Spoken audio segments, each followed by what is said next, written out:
Donc moi c'est Guy Labary, j'ai 35 ans. Je suis pompier professionnel à Mons depuis 2019 et je suis pompier volontaire dans la zone du Brabant Wallon à Tubize depuis 2009. Pourquoi est-ce que tu es devenu pompier? Je crois que ça c'est une histoire de famille déjà. Mon papa était pompier, mon parrain l'était, lui il est fraîchement pensionné.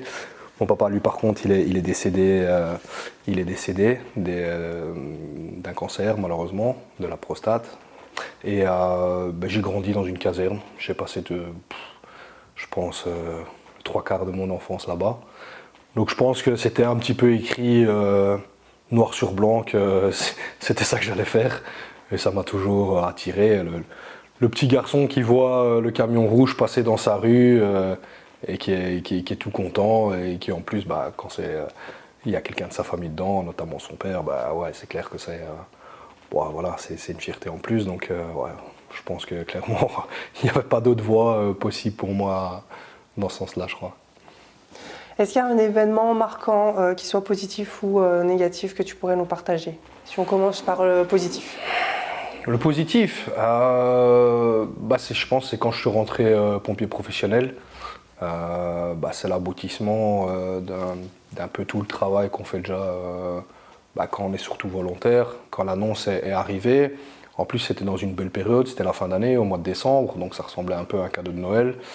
Donc ouais, voilà, c'est aussi une fierté pour soi parce que c'est vraiment le finish quoi, quand on veut être pompier, c'est vraiment la dernière ligne, rentrer pompier professionnel, surtout quand c'est son rêve. Ouais, là c'est sûr que là j'étais heureux. Enfin j'ai touché au but que je m'étais donné, donc ça c'était la plus belle récompense que je pouvais recevoir cette année-là, je pense. Tu m'as dit avant que ton papa est décédé, mais est-ce qu'il était encore là quand tu es rentré? Ouais, donc là il était encore là, donc ça c'était une grosse fierté pour lui aussi. Il a connu un petit peu les débuts. Malheureusement, il est décédé en plus dans une mauvaise période, c'était la période du Covid. Donc déjà très compliqué cette période-là pour nous. C'est en plus de la charge du travail, il y a eu ce coup de massue-là en plus. Donc ouais, c'était pas une année très brillante. Voilà, malheureusement, il aurait dit que de toute façon, on ne sait pas mettre ses mains devant et que voilà, c'est comme ça, il faut avancer. Mais il était fier quand même de le voir rentrer. Ouais, ça c'est sûr. C'est sûr, c'est pas. J'avais une photo, on est tous les trois avec mon père et mon parrain, donc ça c'est une des plus belles photos que j'ai, que je vais garder toujours, ça c'est sûr. Ouais. Donc il avait pas les mots faciles pour dire à quel point il était fier, mais clairement, voilà, les gens me l'ont dit par après, et c'est sûr qu'à chaque fois que j'entends, ça fait du bien. C'est sûr que c'est triste que c'était pas sorti de sa bouche à lui, mais en sachant les difficultés qu'il avait de s'exprimer, je sais à quel point quand ça me revient, c'est que c'était sincère. Donc ça, voilà, j'ai tout gagné à ce niveau-là. Ah oui, ça te donne de la force maintenant. Ouais, voilà, c'est ce que j'ai déjà dit à plusieurs personnes. Je dis avec ce genre de situation-là, il n'y a plus rien qui peut nous atteindre quand c'est comme ça. C'est plus une carapace, c'est une forteresse complète. Et si on veut pénétrer ça, faut se lever tôt, ça c'est sûr. Niveau expérience professionnelle plutôt négative, est-ce que tu aurais un exemple J'ai eu, quand j'ai commencé l'ambulance, que j'ai fait mes premiers stages, j'étais du côté de Charleroi. Et j'ai eu un jour une intervention un peu compliquée, dans le sens où on est appelé pour un jeune homme, sur papier c'était un jeune homme d'une vingtaine d'années, qui était malheureusement en arrêt. Et quand on est arrivé, en fait, c'était malheureusement un garçon handicapé, physiquement et mentalement, et qui avait le corps d'un adolescent de 12-13 ans. Et donc, visuellement parlant, clairement, ça ressemblait à un enfant.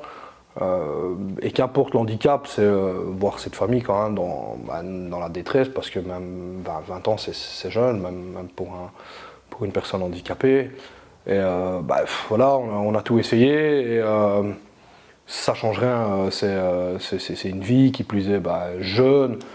Et moi j'étais jeune aussi, je devais avoir pas loin de son âge. Donc quand je suis sorti, c'est vrai que sur le moment, ça m'a fait un coup un peu, pas spécialement au moral, mais une remise en question de me dire j'ai le même âge et je viens d'aller chercher quelqu'un qui a le même âge que moi, qui, oui, certes, physiquement, n'était pas constitué comme je l'étais, mais qui, sur papier, on est quasiment né à la même date, et lui, malheureusement, vient de décéder, et moi, j'ai essayé limite de le ramener.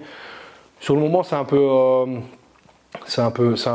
compliqué, parce que déjà, on a perdu, entre guillemets, quand on va là-bas, c'est jamais pour perdre ce combat, même si on sait qu'on est appelé parce qu'on est un petit peu le dernier espoir. Mais en plus les conditions qui sont derrière qui se rajoutent, c'est vrai que ça fait passer une mauvaise journée. On se demande, tiens, si on n'aurait pas pu faire mieux, si on n'aurait pas pu tenter comme ça ou autrement. Voilà, on sait que ça fait partie du métier, mais quand on vient de commencer, on n'a pas encore vraiment ce bagage qui permet de relativiser, de prendre du recul et de se dire que malheureusement, oui, on ne peut pas sauver tout le monde, que c'est la fatalité, et que aujourd'hui c'est peut-être une journée noire et que le lendemain, on donne peut-être 2 ou 3 fois la vie, parce que voilà, c'est à la fois la richesse du travail qui fait que c'est jamais 2 jours le même. Mais parfois, oui, il y a des périodes plus compliquées où on mange un petit peu de pain noir aussi, parce que faut pas croire qu'on rentre tous les jours avec un grand sourire à la maison, hein. Il y a des jours qui sont parfois plus compliqués que d'autres. Et ça, en caserne, vous avez la possibilité d'en discuter entre vous avec des personnes de confiance? Oui, après,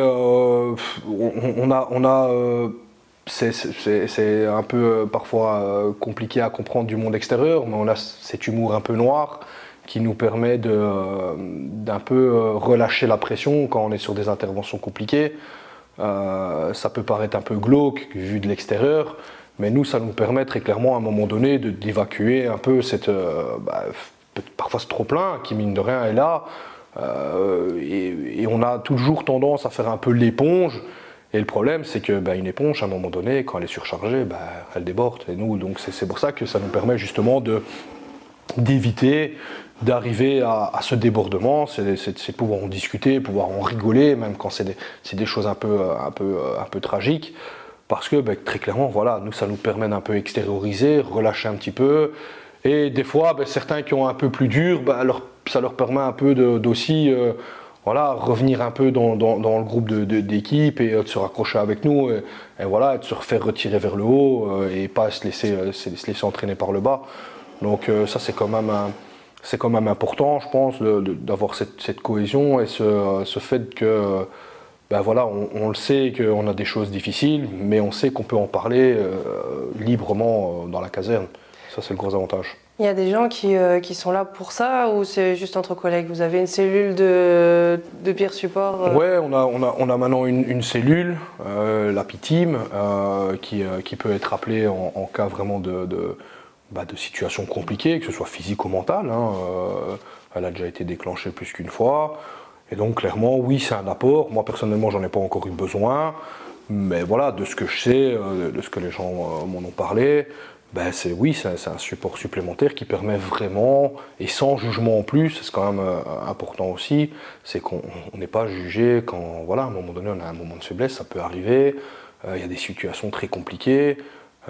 J'ai de la chance, depuis plus de 15 ans de carrière, j'ai jamais eu d'enfant, mais je sais que le jour où ça va m'arriver, ce sera certainement quelque chose de très très compliqué. Donc peut-être que j'en aurai besoin. Donc je pense que c'est vraiment un gros plus que ces gens soient là. Ça permet à un moment donné de libérer, de se recentrer sur finalement l'instant présent. Voilà, ce qui est passé parfois est passé, c'est très difficile, mais on a besoin encore de nous le lendemain. Et donc c'est aussi ça qui permet, je pense, parfois à certains de passer aussi. C'est que la garde est finie, il y en a une nouvelle 4 jours plus tard. Et ça permet, je pense, aussi à certains de pouvoir tourner la page plus vite et du coup pas rester dans cette noirceur qui à un moment donné peut s'accumuler et devenir un engrenage dans lequel on ne sortirait pas. Donc ça c'est pas plus mal d'avoir vraiment cet effet de remettre à chaque fois une nouvelle journée avec des choses, des gros points d'interrogation, qu'est-ce qui va nous arriver ce jour-là, parce que justement, ça permet de recommencer à chaque fois d'une page blanche. Du coup, je vois que tu as pas mal de tatouages. Est-ce que tu en as en lien avec tes expériences, avec ton métier? J'en ai un dans le dos. En fait, donc c'est un masque de Anya. Ça signifie la vengeance dans la culture asiatique.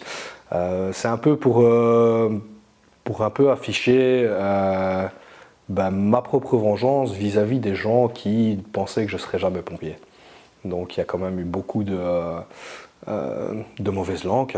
Les pompiers, c'est pas non plus toujours un métier où tout le monde s'aime bien, faut pas se mentir. Et beaucoup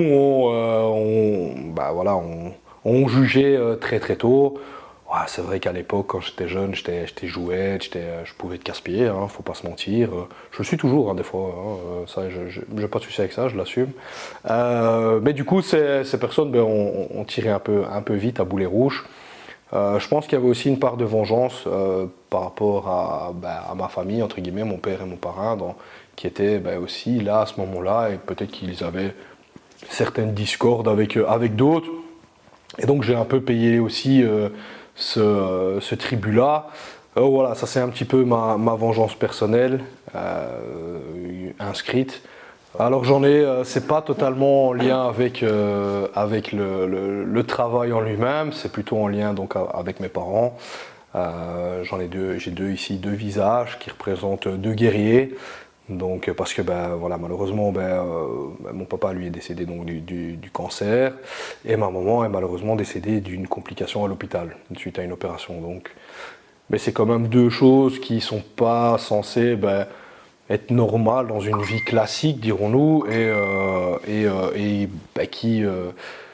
qui font que pour moi, ça a été deux guerriers parce que dans leurs derniers jours, dernières semaines, ils se sont vraiment battus contre la mort, si on ne va pas se mentir, c'est le terme. Et voilà, c'est certain que pour un enfant, voir ses parents comme ça, qui en plus ont quand même souffert, c'est très compliqué. Donc voilà, je connais mes parents et le fait qu'eux-mêmes à un moment donné en soient arrivés à demander des antidouleurs, etc. Je n'imagine pas la douleur qu'ils devaient avoir parce que chez nous c'est l'ancien temps, les antidouleurs c'était à prendre qu'en extrême urgence. On ne voulait pas parler du dafalgan, c'était grave. Et donc voilà, les voir vraiment arriver à un stade de dire donnez-moi quelque chose pour plus avoir mal, c'est que franchement ça devait être quelque chose de très pénible à subir. Bon, voilà, donc ils sont représentés là, au niveau aussi du cœur, ils regardent vers le centre, vers le cœur, donc c'est aussi pour dire qu'ils veillent aussi sur nous. Voilà, ça c'est les principaux tatouages qui clairement me sont très importants à l'heure actuelle en tout cas. Ouais, donc ils sont toujours là avec toi aussi. Ouais, ils sont toujours là avec moi et ici dans le futur, donc je projette de faire ma jambe et là je vais rajouter pour mon fils parce que j'ai un petit garçon et donc là il va y avoir aussi pour lui parce que ça a été le petit cadeau après cette série noire un petit peu sur un an de temps les deux qui sont partis c'était quand même assez rapide et donc derrière j'ai eu ce petit cadeau donc ça c'est sûr que c'est ça nous mange des nuits, ça on va pas se mentir, ça nous mange parfois un petit peu l'esprit aussi, mais quel plaisir quand on rentre et qu'on a ce sourire. Ça aussi c'est incroyable, on peut passer une très mauvaise garde, une très mauvaise journée, on rentre et ce petit être qui arrive et qui dit je t'aime ou ça c'est bon, tout est effacé presque. Ouais, c'est incroyable. Ils ont un pouvoir magique, faut le vivre pour le comprendre, quoi. Il y a rien à faire. Quand on l'explique, on pense savoir, mais le vivre en vrai, c'est incroyable. Il a quel âge maintenant? Il a 3 ans et demi. Il a 3 ans et demi, donc ouais, Donc c'est chouette. il entre dans l'âge un petit peu, Ouais. un peu rebelle, un peu. Donc voilà. On teste. Mes parents m'avaient dit, hein, je t'en souhaite 15 comme toi, j'en ai un. Et ça va, j'ai compris maintenant. Est-ce que tu aurais un conseil à donner aux plus jeunes qui veulent commencer ou à tes collègues tout simplement? Un conseil, pour les plus jeunes en tout cas, c'est de s'accrocher, hein, parce que clairement, le rêve est beau, le rêve et la finalité l'est aussi, mais entre tout ça, il y a quand même pas mal de travail. Et parfois, ça peut être compliqué, surtout que maintenant, voilà, les délais de formation sont quand même plus longs qu'avant. Les exigences sont un peu plus hautes aussi. Parce qu'en fait tout évolue, le boulot évolue et donc voilà, il faut suivre son temps et le monde extérieur. Et donc je pense qu'ils doivent vraiment s'accrocher et ne pas flancher à la première difficulté. Ça c'est important aussi. Ça va vraiment leur permettre de comprendre que parfois on peut avoir un échec, mais c'est pas pour ça que tout est perdu. Comme on dit, on perd une bataille, on perd pas la guerre. Donc voilà, ça c'est vraiment la chose la plus parfois compliquée, c'est de manger une claque, hein, c'est clair, parce que voilà, on a raté une chose, on a raté une autre, et ça va leur arriver si après ils deviennent pompiers professionnels ou pompiers volontaires, ou en tout cas qui réussissent, ça va leur arriver plus qu'une fois. Ou voilà, que ce soit en intervention ou en vie de caserne ou lors d'un brevet, ils vont peut-être manger une claque, mais en attendant, si derrière ils se relèvent et ils disent on repart de plus belle, voilà, la récompense derrière elle est encore plus méritée. Donc il faut s'accrocher, il faut vouloir. C'est un très beau métier. Voilà, ce serait un peu se vanter de dire que c'est peut-être le plus beau métier au monde, mais c'est ce qu'on pense nous évidemment. Hein. Mais voilà, on est là pour les gens, aider les gens, et c'est sûr que quand ils vous regardent avec des grands sourires parce que vous leur êtes venu en aide, alors que des fois vous n'avez pas fait grand-chose, mais ne serait-ce que d'être là pour eux, etc. Voilà, au final, c'est ça la récompense de tout. C'est réussir, c'est apporter sa petite pierre à l'édifice, c'est rendre aux gens le sourire. Voilà, c'est pas toujours éteindre un incendie. C'est tous les jours, en fait. C'est tous les jours. Si on rentre à la maison avec l'esprit du travail accompli, voilà, au final, c'est ça qui compte. C'est tout simplement ça.